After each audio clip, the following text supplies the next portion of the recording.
Hola amigos, bienvenidos a un nuevo video. Yo soy Antú y estás en Tila Design. Hoy te voy a explicar los 5 primeros pasos que tenés que saber para dibujar como un arquitecto. Aprender a dibujar rápido con un lápiz o con una lapicera es una de las primeras habilidades que uno debería aprender.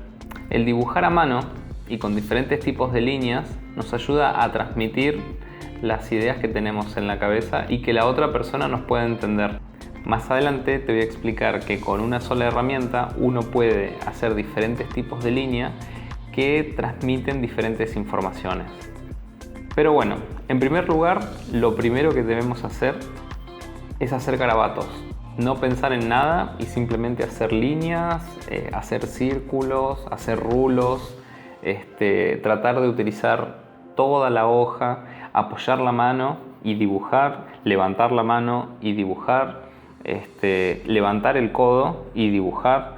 La función de hacer garabatos es para poder utilizar nuestra mano como una herramienta de dibujo y de a poco empezar a poder visualizar lo que estamos dibujando, ver cómo vamos a ir colocando nuestra mano para poder ir viendo lo que ya está dibujado y también para ubicarnos dentro del espacio en el que estamos trabajando. En este caso puede ser un cuaderno, pero puede ser una hoja más grande o puede ser un cuaderno más pequeño. El hacer garabatos, líneas rectas, líneas curvas o rulos, nos va a ir definiendo cuál es nuestro estilo de dibujo. Lo más importante es dibujar un trazo firme y sin miedo a equivocarse, porque cuanto más practiquemos, más fácil nos va a resultar hacer los próximos pasos. Después de sentirnos cómodos dibujando garabatos en el cuaderno, vamos a ir al segundo paso. Este segundo paso es ir dibujando diferentes tipos de línea, pero con un mayor control. En la descripción te vamos a dejar una hoja para que puedas imprimir y que vos puedas practicar tus propias líneas. En este caso, yo sigo utilizando el cuaderno de hoja lisa que no tiene renglones. En primer lugar, es hacer unas líneas a modo de rulos que bajan y suben dentro del espacio del renglón. Esto lo que nos va a permitir es dibujar curvas con la mano. Como consejo para hacer este tipo de líneas, recomiendo apoyar esta parte de la mano y solamente mover los dedos.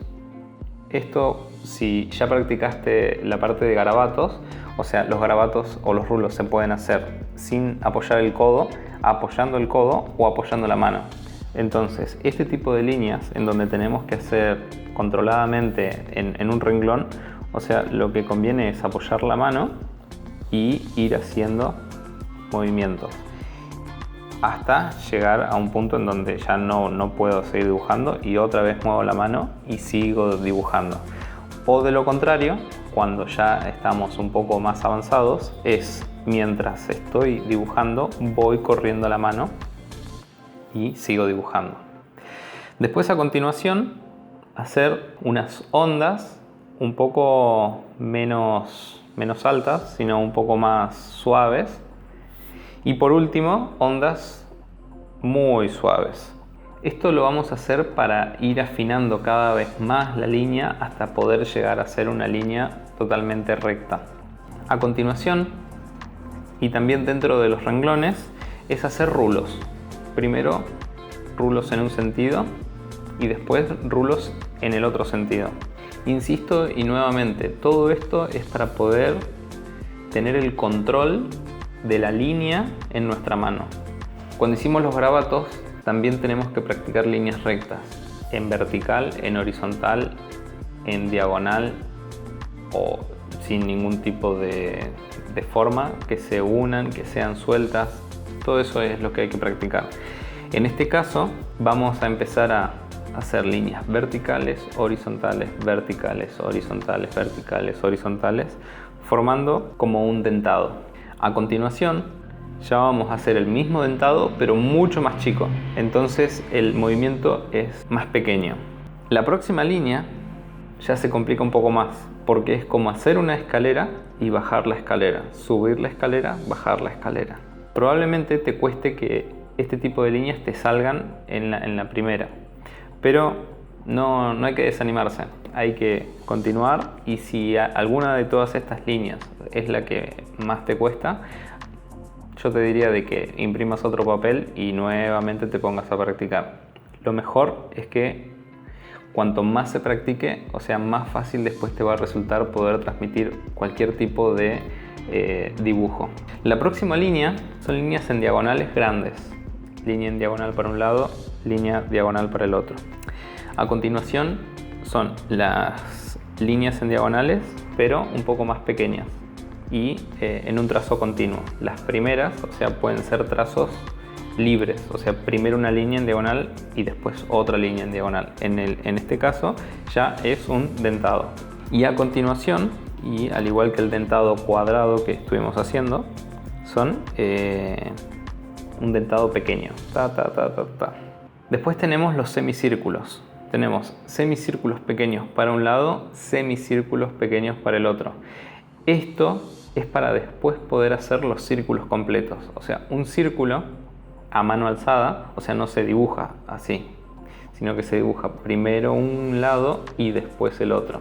Entonces es muy importante poder primero dibujar como si fuera una C de casa y después una parte de la D. A continuación tenemos estos semicírculos un poco más grandes, primero para un lado y después para el otro. Probablemente, o sea, resulte más cómodo o práctico dibujar para un lado que para el otro. Entonces, por eso es que tenemos que dibujar los dos al mismo tiempo. Primero uno, después otro. Primero uno, después otro. Después tenemos líneas horizontales. En este caso, la primera es una línea punteada, que es intentar mantener en el mismo renglón una serie de puntos. Vamos punteando la hoja. A continuación, un pedacito de línea, un punto, otro pedacito de línea, un punto, un pedacito de línea, otro punto. Esto probablemente, o sea, te vaya o para arriba o para abajo. Entonces, con la práctica lo que hacemos es mantener una línea recta a pesar de que uno levante la lapicera o el lápiz para apoyar el punto. Y por último, tenemos la línea horizontal. Hay que practicar la línea horizontal.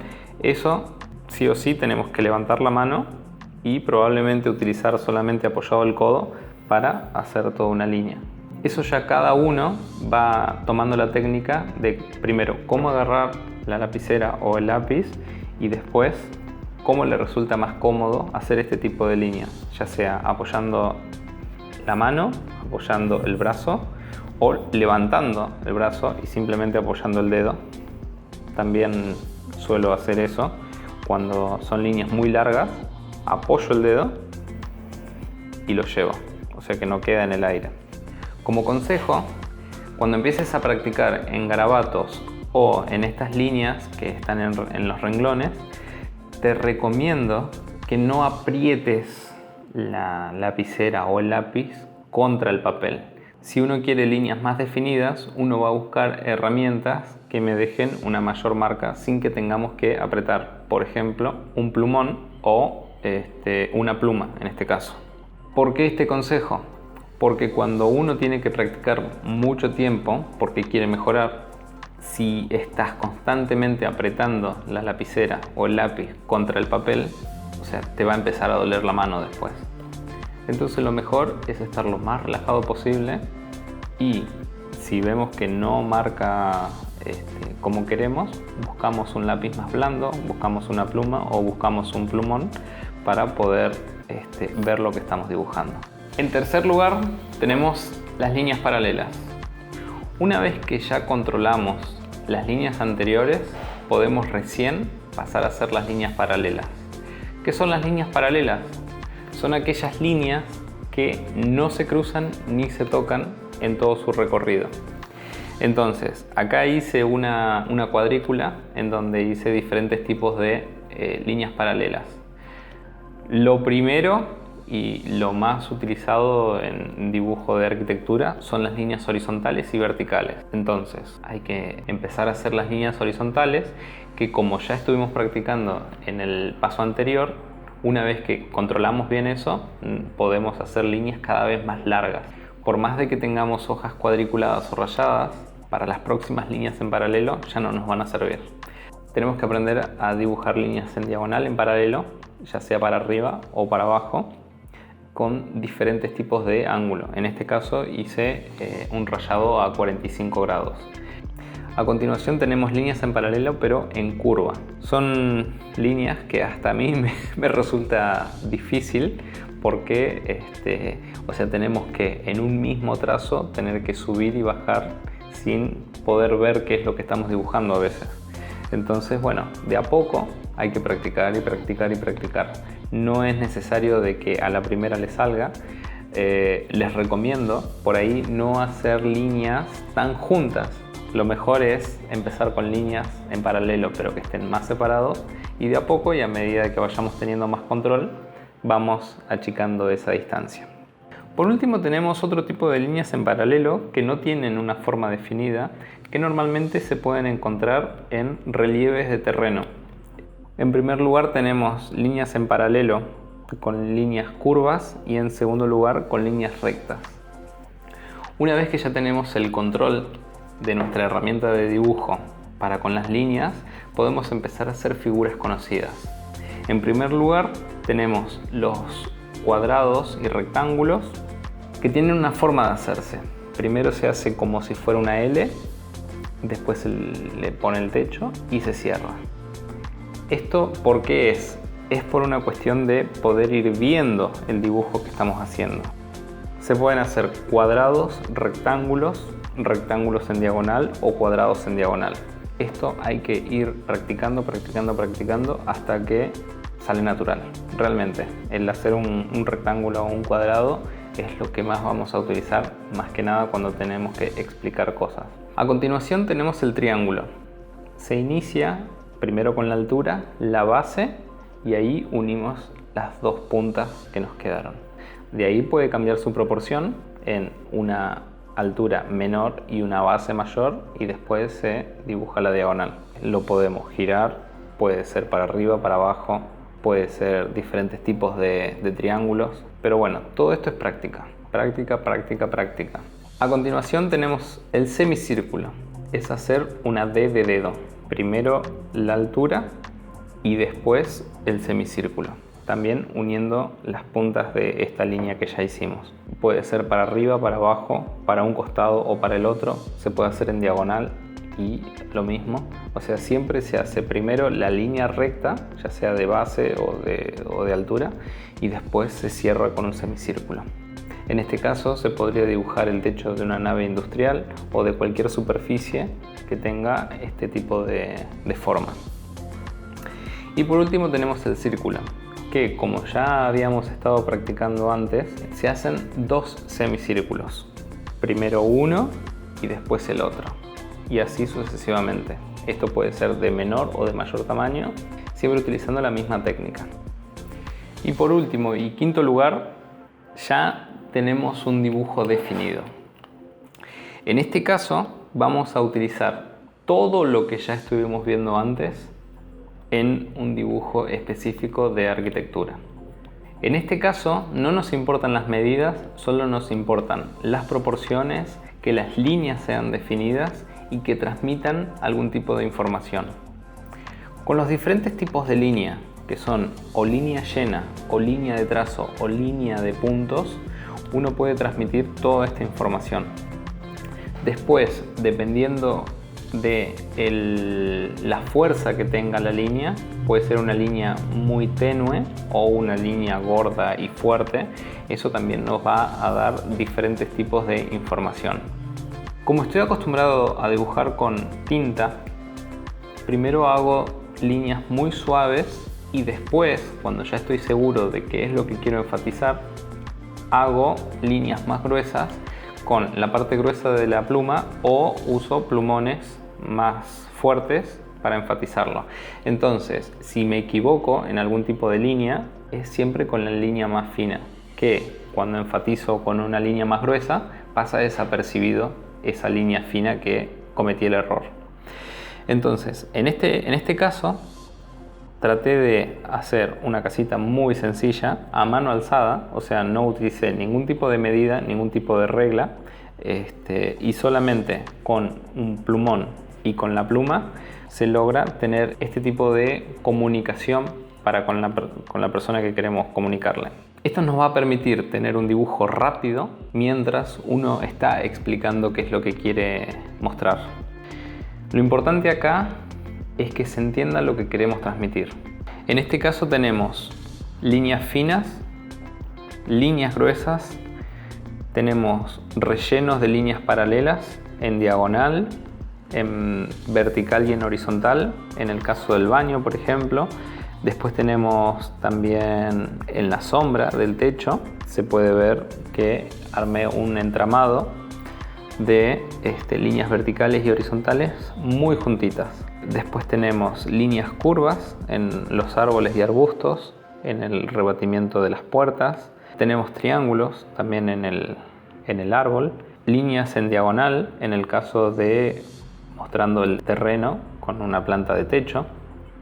Tenemos líneas de trazo, que es la proyección del techo, por ejemplo, de la vivienda en la vista en planta.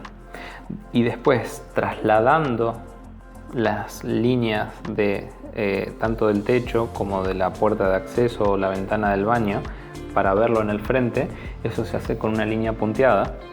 Entonces, o sea, cuando vemos ese tipo de dibujo sabemos de que es una proyección de la línea de la planta hacia el corte. La línea de tierra, por ejemplo, con un plumón bien grueso, podemos dibujarla simplemente una sola línea y ya me dice de que eso es como el piso de la casa. Los tipos de línea también me van diciendo qué es cada cosa. Por ejemplo, una línea de punto y trazo, normalmente son ejes. En el caso de la estructura, ahí está en líneas azules el eje de una viga principal y en rojo el eje de una viga secundaria. Después tenemos otro tipo de línea que me indica el límite de un terreno, por ejemplo, que es trazo, punto, punto, trazo, punto, punto. Entonces, cuando uno ve cualquier tipo de plano y ve esos tipos de línea, ya sabe de qué se trata cada cosa. Bueno, y con esto ya dejaríamos terminado estos 5 primeros pasos como para poder dibujar como un arquitecto. Van a venir otros videos en donde ya vamos a ver perspectivas, sombras, bueno, texturas, un montón de cosas que todo eso empieza desde un cuaderno. Después van a haber herramientas más avanzadas que serán la computadora o hacer dibujos con reglas. Bueno, o sea, hay muchas herramientas que nos van a ayudar a facilitar el trabajo, pero lo más importante, y a veces no tenemos otra cosa que un lápiz o una lapicera, es poder transmitir a la otra persona lo que realmente tenemos nosotros en mente. Mientras uno está dibujando, es mucho más fácil poder explicar lo que tiene en mente que simplemente hablarlo. Si te gustó, la verdad que nos encantaría realmente que nos dejaras un like, y si tenés alguna duda, déjanos algún comentario que vamos a tratar de responder la mayor cantidad de cosas, y si podemos hacer videos mucho mejor. Así que te mando un fuerte abrazo y nos vemos en el próximo video.